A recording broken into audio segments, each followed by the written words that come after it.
গুলামের বাচ্চা গুলাম, তুই আমার কাজ বাদ দিয়ে এখানে নামাজ পড়স? হে মালিক, আপনি কি বলতেছেন? আপনি কি মুসলমানের সন্তান না? আরে মুসলমানের সন্তান হয়েছি দিকেনে কি হয়েছে? তোরে আমি টাকা দিয়ে রাখছি না, তুই কি এখানে বসে বসে নামাজ পড়বি?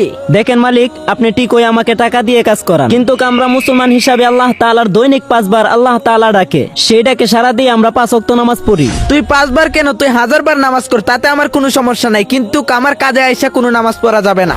দেখুন মালিক, এই পৃথিবীতে আল্লাহ তাআলা আমাদেরকে পাঠিয়েছেন উনার ইবাদত করার জন্য, কিন্তু টাকা পয়সা লালসা পরে আল্লাহকে ভোলা যাবে না। বন্ধুরা, তুমি তো সে যে বিনা কারণে বিভিন্ন জায়গায় লাইক এবং সাবস্ক্রাইব করেছো, কখনো কি আল্লাহর জন্য লাইক এবং সাবস্ক্রাইব করেছো? তোমরা যদি আল্লাহকে মন থেকে ভালোবাসো তাহলে ভিডিওতে লাইক করো, চ্যানেলটিকে এখনই সাবস্ক্রাইব করো, আর হাতে সময় থাকলে কমেন্ট বক্সে আল্লাহর নামটা লিখে দিও।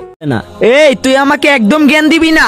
দেখুন মালিক, আমি আপনাকে আবার মনে করে দিতে চাই, দুনিয়াতে এসেছেন কিছু সেকেন্ডের জন্য, আপনি যে 1 সেকেন্ড বেঁচে থাকবেন এটা কোনো গ্যারান্টি নাই। কিরে তুই আমারে আবার জ্ঞান দিতেছস? তোরে যেন নেক্সট টাইম আমি আমার কাজে যেন নামাজ পড়তে না দেখি, তাহলে তোর কবর আছে, এটাই বইলা দিলাম লাস্ট। হে আল্লাহ, আপনি যদি আমার ইবাদত বিন্দু পরিমাণ কবুল করে থাকেন, তাহলে আমার ইবাদতের উসিলায় সেই মানুষটাকে আপনি হেদায়েত দান করুন। আপনি সর্বশক্তিমান, আমিন। এরকম ভিডিও পেতে চ্যানেলটি সাবস্ক্রাইব করে রাখেন।